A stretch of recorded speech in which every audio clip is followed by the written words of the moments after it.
In this lesson, we're going to be looking at how atoms join up together. And as you already know the difference between elements and compounds, what I have here circled in red and here surrounded by red color are a set of substances which is different to what you have here, which is surrounded by blue border here. So these substances are different to these.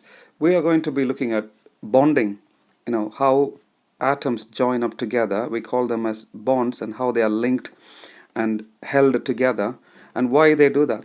So we're going to be looking at how and why atoms join up together, what we know as bonding. Okay, so in this case, what you have here is a set of elements, because they are the same type of atoms. As you can see here, hydrogen has 2 hydrogen atoms, oxygen 2 oxygen atoms, nitrogen 2 oxygen. So they come in pairs, most of them. Some of them come in even 3 atoms together, joined up with bonds. Okay, we draw lines like this. We're going to be trying to understand what these lines actually mean, why we have 1 here, 2 here, and 3 in this case here. And chlorine molecule contains 2 chlorine atoms which is linked together. We draw this link here.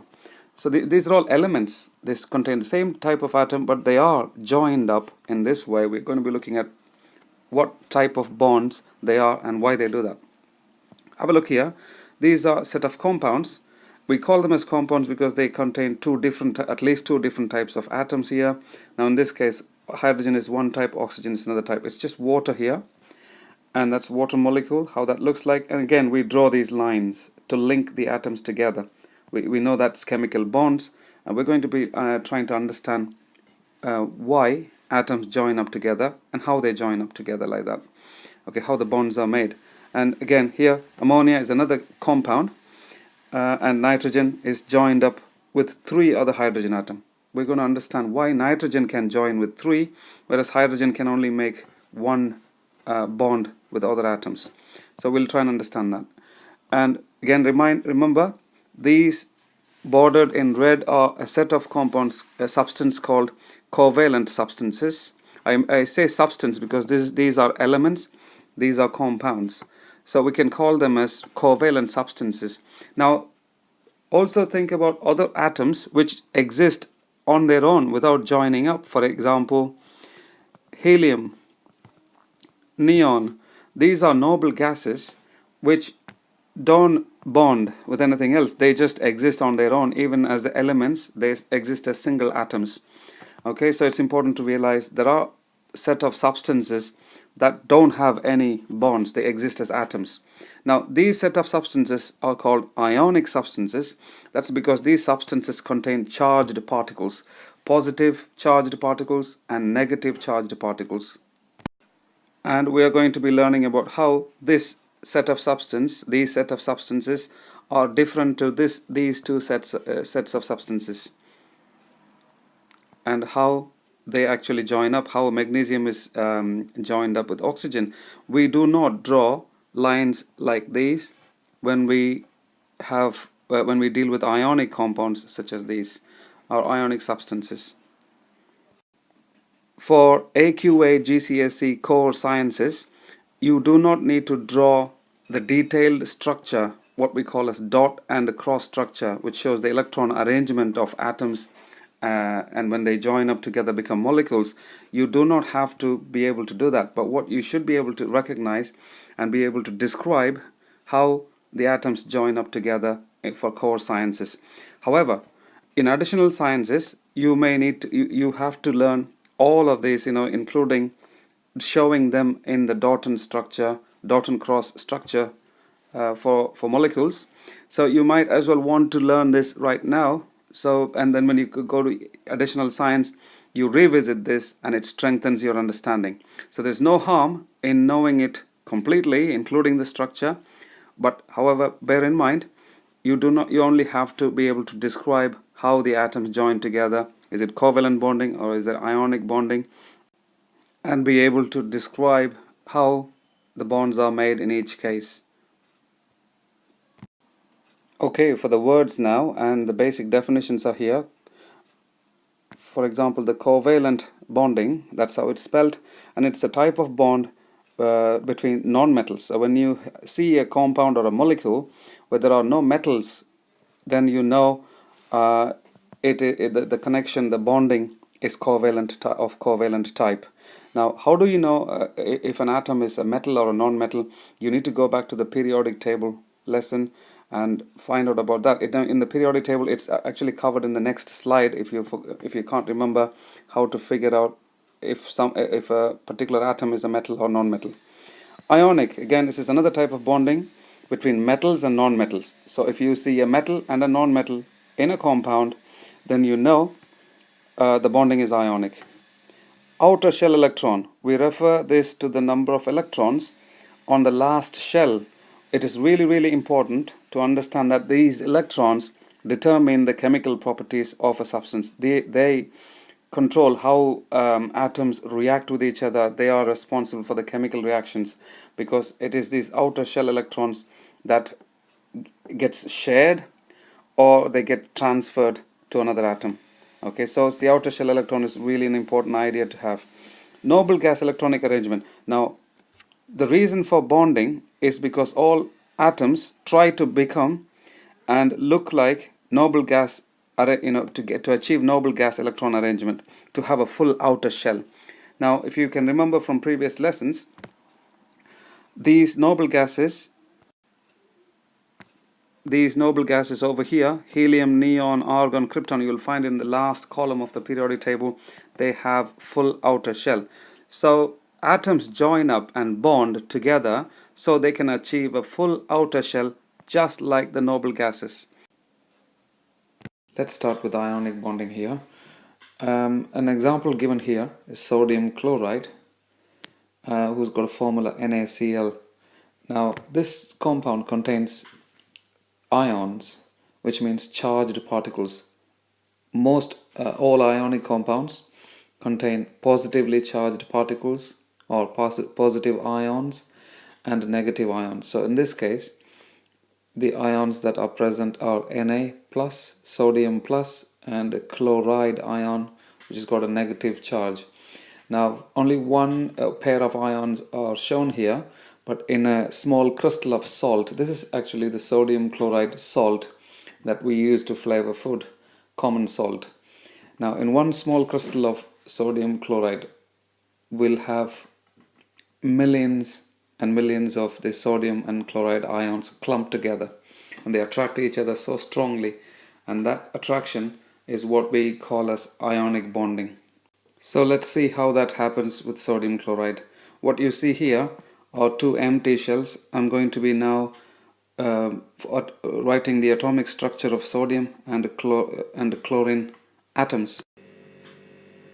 As you know, sodium is a metal and chlorine is a non-metal. So this is an ionic compound, and what we're going to be looking at is how an ionic compound is formed between sodium being a metal and chlorine being a non-metal. And as you already know from atomic structure lesson, this is how you arrange the electrons in sodium. And if you're not sure about this, how to do this, you need to really go back to atomic structure lesson to know how this works. Sodium's got an atomic number of 11. Again, you can get this from the periodic table.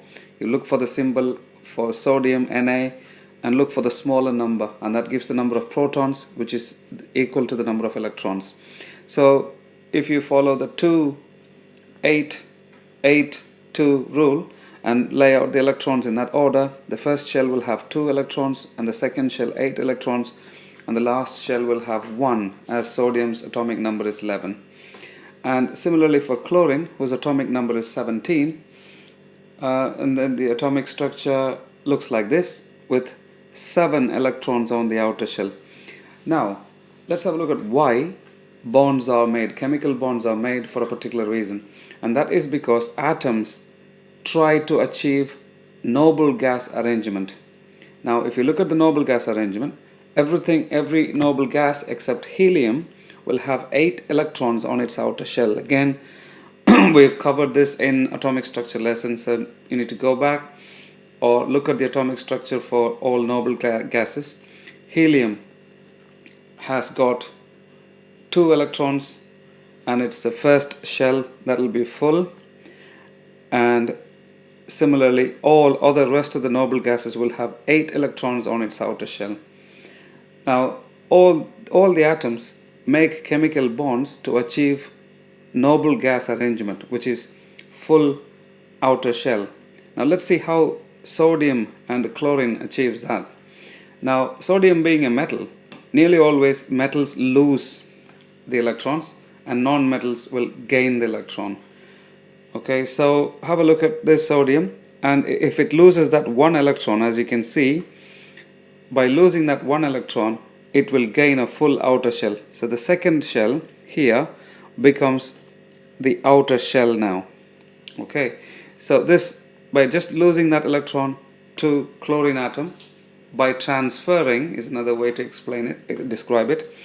This electron gets transferred to the chlorine atom, and by doing that sodium achieves a full outer shell, which is now this shell. Let's see how that works. Now notice that one outer shell electron has now moved into chlorine atom. Both of these have become ions now. Let's see how that is. Sodium originally had 11 protons, so 11 positive charges, and 11 electrons, so 11 negative charges. But after losing that one electron, it has 11 positive charges still. The proton is in the middle of the atom here, it hasn't changed, but it only now has 10 electrons. So I'm going to write this down as minus 10. So if you add these two together, you get the charge of the sodium atom, which is now plus 1. Okay, and it is shown like so. So the charges should always be shown in that manner. Now because chlorine has gained that one electron from sodium, this one electron, now chlorine will have a negative charge of minus 1. Let's see how that is. Chlorine had originally plus 17 protons, because that's its atomic number, and at the end it will still have 17 protons, but now it will have 18 electrons. So originally it has plus 17 and minus 17, but now it has plus 17. Protons remain the same, but now it will have that, with that extra electron there, it has now 18 electrons. So the charge, overall charge, now becomes minus 1. Okay, so I have to show the charge on the chloride ion as minus 1 here. Okay, and that is how electronic structures are shown, or the bonding, ionic bonding, is shown clearly with the charges. Okay, and all the electrons. And most important thing to notice is that these ions now have full outer shell. Sodium has full outer shell, which is here now, 8 electrons, 1 2 3 4 5 6 7 8. 1 2 for chloride ion, it has 8 electrons, 1 2 3 4 5 6 7 8. Notice I've included that one electron as well, which came from sodium originally. So both these atoms have achieved a full outer shell, and that is why they chemically join together in that way. But now the ionic bonding is actually the attraction between these oppositely charged ions. So let's summarize this once more. Ionic bonding is between metals and non-metals. So sodium is a metal and that's a non-metal. That's the most important thing to understand. The second point to notice is that the metals lose electron and become positively charged. Okay, in this case, as sodium had one electron on its outer shell, it loses that one electron to the non-metal, and then it becomes one positive charge. It can only lose the outer shell electron. So sodium had only one, so it loses the outer shell electron, becomes positive. On the other hand, the non-metal atoms gain the electrons, and in this case it's one electron gained, so it becomes minus 1 charge, and it becomes the negatively charged ion. And the bonding, the ionic bonding, is actually the strong attraction. It's the strong electrostatic attraction between the oppositely charged ions. So you should be able to describe this in these terms. One, the transfer of electrons, or the metal ions loses the electron to the non-metal, becomes positively charged. Non-metal becomes negatively charged, and it depends on how many electrons they gain. In this case, it's one electron gained, so it becomes -1. And the ionic bonding is the strong attraction between the oppositely charged ions.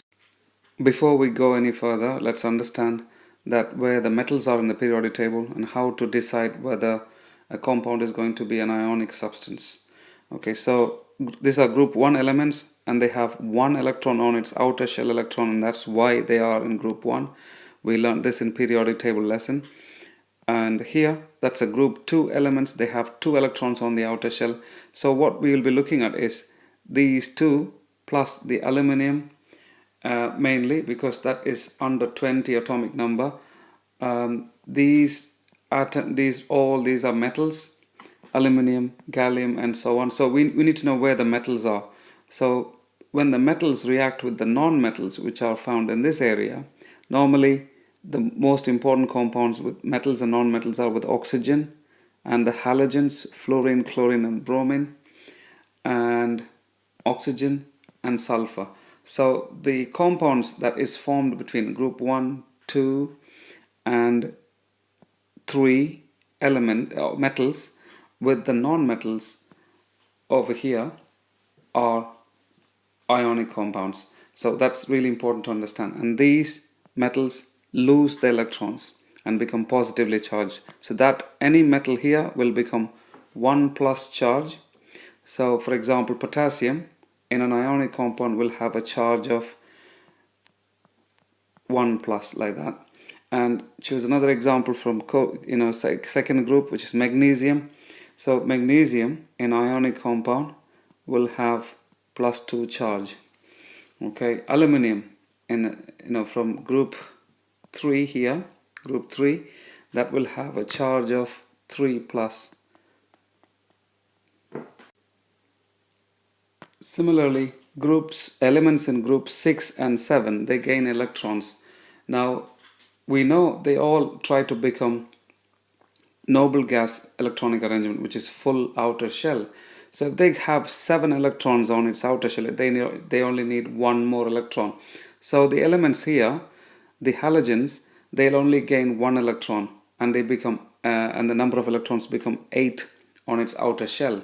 So by gaining that 1 electron, all of these atoms will become -1 ions. So they become negative ions with 1 minus charge. Let's say, for example, bromide ion. So that will have 1 minus charge. That's because it is in group 7. It will gain 1 electron to become 1 minus. So what about these atoms here? How many electrons they'll gain? Because their outer shell number of electrons is 6, because they are in group 6, they will have to gain 2 electrons to achieve a noble gas arrangement, which is 8 electrons. So for example, sulfur here will have to accept or gain 2 electrons from the metal to become -2 ion, sulfide ion. So we call them as bromide ion and sulfide ion, oxide ion when oxygen gains 2 electrons. So remember, group 6 atoms gain 2 electrons to become -2 ion, negative ions. Group 7 atoms gain 1 electron to become -1 ions. Now we know how atoms lose or gain electrons and why they lose or gain electrons. Let's have a look at 1 or 2 more examples of ionic compounds. I'm going to include oxygen and this set of ions here, -2. Let's see how they combine to make ionic compounds. And for that, we can take something different with 2 charge, magnesium, and with 2 minus charge. Okay, so I'm going to now just focus on magnesium ion and oxide ion here. It is really important to understand and make sure that you know how many ions are involved in an ionic compound. As you can see here, just look at the charge here. to decide that. Now magnesium has got a +2 charge, and oxide ion has got a -2 charge. So all you need is one of this and one of this, and the charges will cancel each other.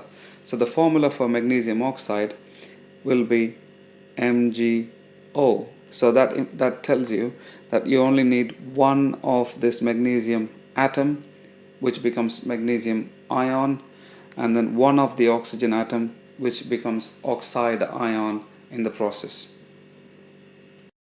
Let's have a look at their atomic structure to start with. And as you can see, magnesium has got 2-8-2 structure. The first shell has got 2 electrons, second shell has got 8 electrons, and the third shell, the outermost shell, has got 2 electrons. Now as you can see, magnesium has to get rid of that 2 electrons. It has to lose that 2 electrons in order to get the full outer shell, which then will be the second shell. So this will become its outer shell. So by just losing this and that electron, it can achieve a full outer shell, and by doing so it gains +2 charge, as it's going to lose 2 electrons. So let's have a look at the proton number and electron number. Magnesium has an atomic number of 12, so 12 protons for magnesium and 12 electrons to start with. So it's neutral, but after losing the 2 electrons, it will have same number of protons, but now it will have only 10 electrons. So that will make an excess of 2 electrons. As you can just add these two numbers, you'll get +2. So now we're going to show that by losing these 2 electrons on the next diagram. Similarly, look at oxygen here. Oxygen has got 6 electrons on its outer shell, so it has to gain 2 more electrons to become full outer shell. So the 2 electrons that the magnesium loses is gained by the oxygen atom to become oxide ion. So it becomes negative, and because it gains 2 electrons, it becomes -2 in charge. So let's have a look at how that happened. Oxygen originally has an atomic number. With an atomic number of 16, it should have 16 protons, as we know from atomic structure lessons. So 16 protons, 16 electrons. Okay, so that's neutral.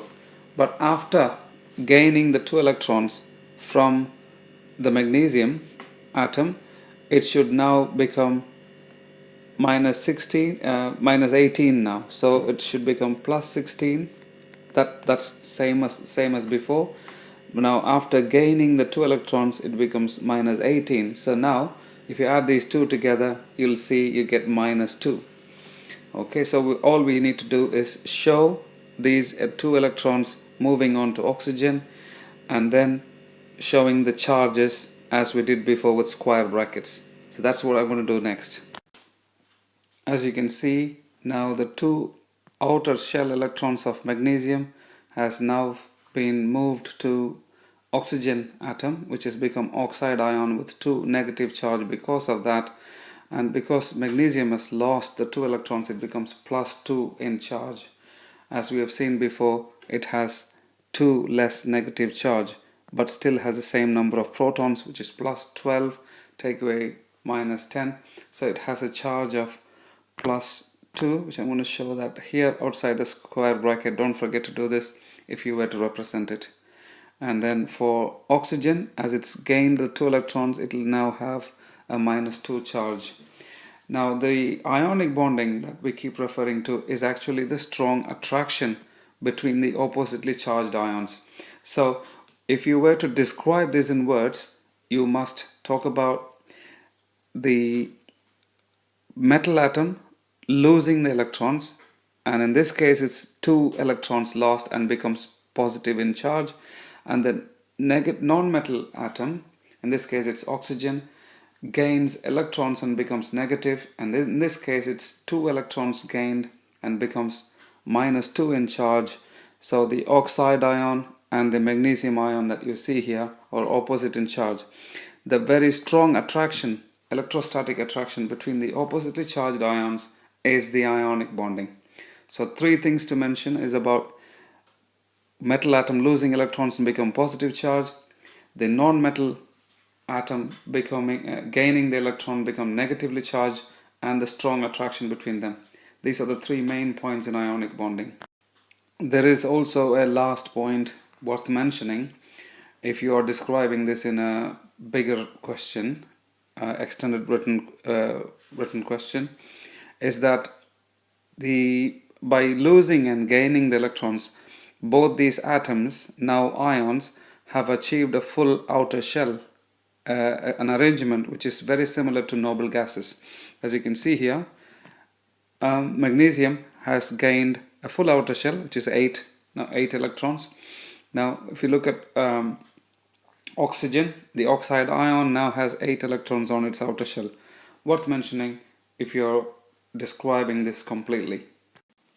Remember to show and use crosses and dots for different types of atoms. So just to differentiate and show where the electrons are coming from. For example, although both dots and crosses mean electrons, we are able to see that these electrons are from magnesium. So it is important to use different symbols for electrons for different atoms within the same compound. Sometimes you are asked to show only the outer shell and not the inner shell, because it is just for clarity. So if you were to asked to show the outer shell, would you say that as the outer shell or that as the outer shell? Now if you were to show this one, you would just draw an empty circle with no electrons on, and if you were to draw that one, you would draw 8 electrons. And as far as oxide ion is concerned, this is the outer shell. So you need to show the 6 electrons which belong to oxygen with a particular electron symbol, either dots or crosses, and the 2 electrons differently to show that they are from magnesium. So this is how it would look like if you were to draw only the outer shell. So what's happened here is that the magnesium's outer shell is now empty, and the oxygen's outer shell should be shown as full. So you can show it like this. Remember we used dots for oxygen, so I'm going to show 6 dots, as oxygen had 6 electrons of its own on the outer shell. So now oxygen's outer shell has got 6 of its own electrons, and remember there was 2 electrons which came from magnesium, so I'm going to show that here. So this is perfectly okay to show it like this. Sometimes you are asked in the exams to show only the outer shell, so in that case you should know how to show that in this way, just showing the outer shell electrons. But you can argue the outer shell of magnesium is now full, so that is also correct, and that's even more correct than this.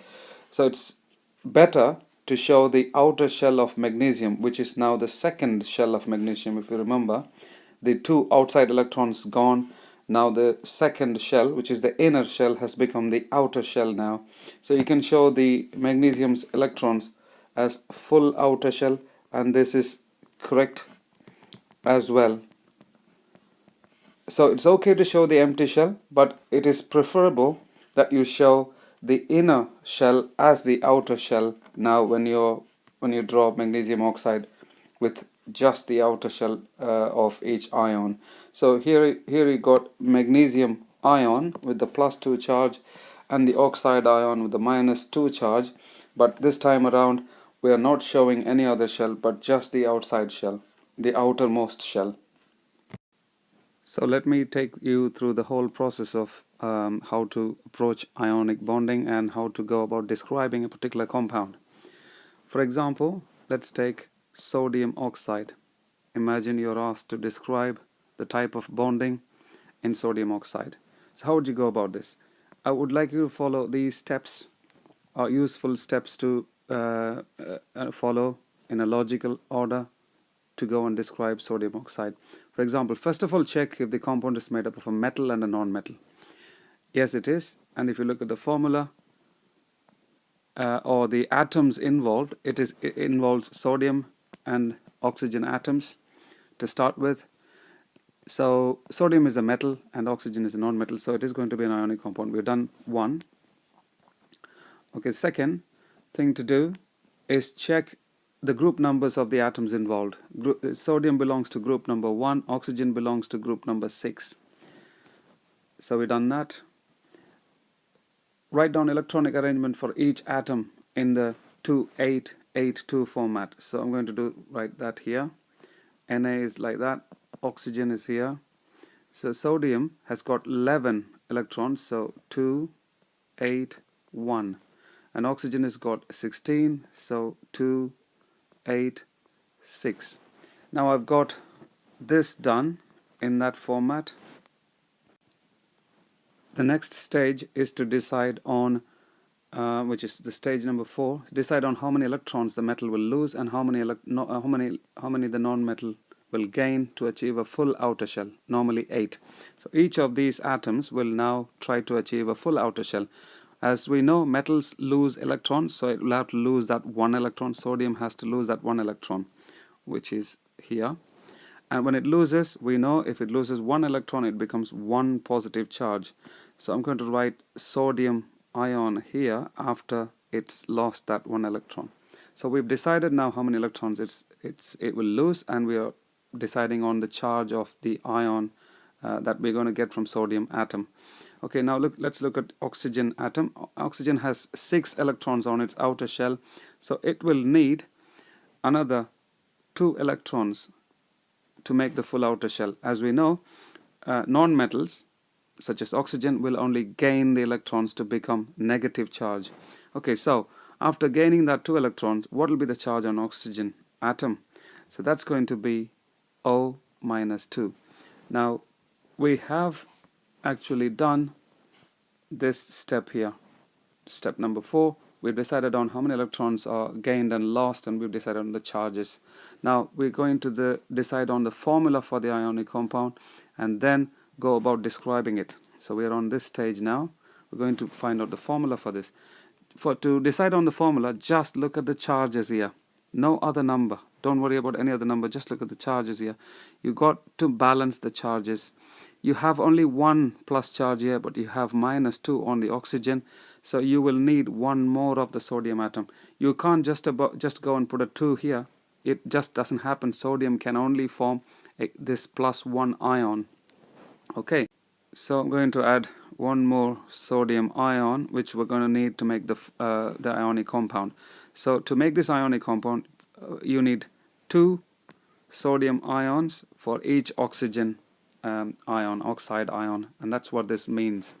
Once we've done that, now we can go ahead and write the formula for sodium oxide, which we know now by just looking at what we need here.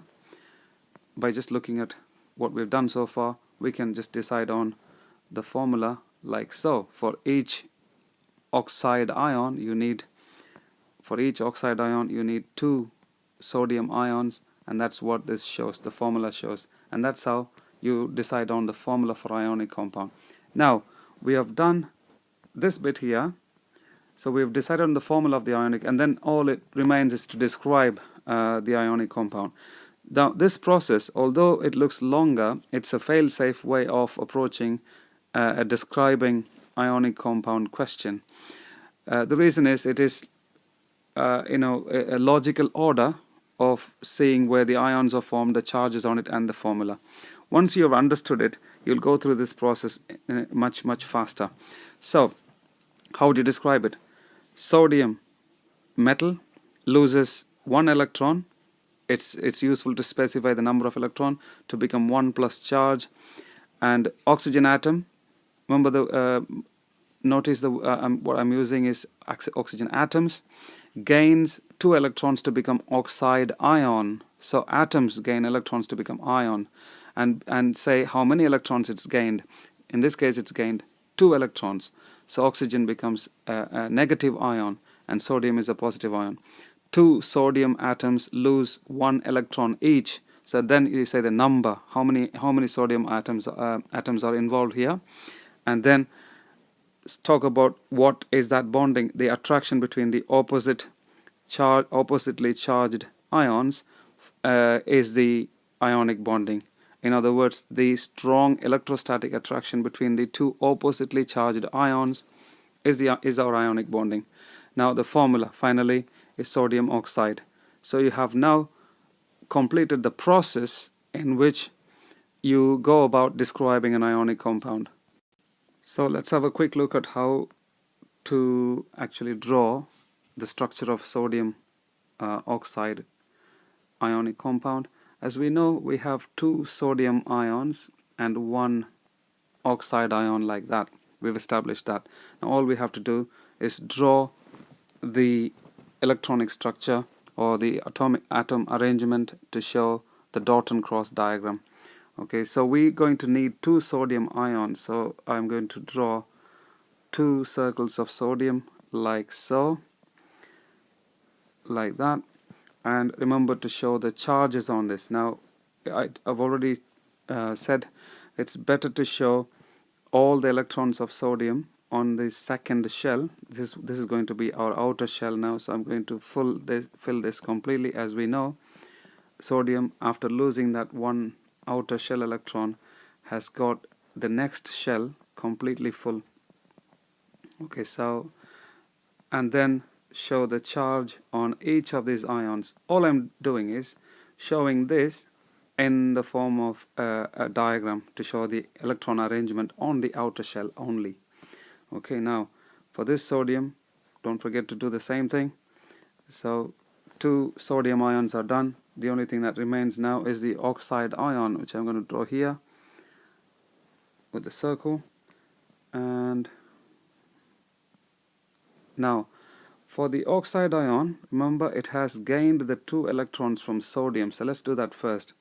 And then the remaining oxygen electrons, the electrons that belong to the oxygen, I'm going to show that with these dots. And that's why we call it as dot and cross, just to show the electrons from another atom clearly here. So, and then don't forget the charge -2. So the purpose of doing different symbols for the electrons here, as I've already said, we can see that these two electrons are gained from each of these sodium ions. So this loses one electron, that's there. That sodium loses one electron, and that's there. By losing one electron, each of these sodium has now got +1 charge, and the oxygen has now gained 2 electrons, has become -2 in charge. So the oxide ion is -2. So what we have done, what we have drawn here is sodium oxide dot and cross diagram. Let's have a look at one final example, magnesium chloride. And as you can see here, magnesium has got 12 electrons and chlorine has 17 electrons. So we're going to be using these two to start with. So magnesium with 12 electrons will have 2, 8 and 2. We can also decide the outer shell electrons by looking at this, or just the group number. As magnesium was in group 2, even without doing this, you should be able to say it will have 2 electrons on its outer shell, and by just knowing that, you should be able to say magnesium will form Mg+2 by losing those 2 electrons. So for chlorine, the arrangement would be 2, 8 and 7. That adds up to 17. And as you can see, it's got 7 on the outer shell electron, so it will need 1 more electron for a full outer shell. Magnesium will gain a full outer shell by just losing that 2 electron. So let's go to the next stage, which is deciding on the charges of these ions. So magnesium becomes Mg+2. You shouldn't have a problem with that because it's going to lose those 2 electrons here to become +2. Chlorine atom, on the other hand, gains 1 electron to become chloride ion, and that will be -1, Cl-1. Now we know the charges on each of these ions. We should be able to write a formula with these charges. So for 2, you need to have the correct number of chloride ions to cancel that positive charges.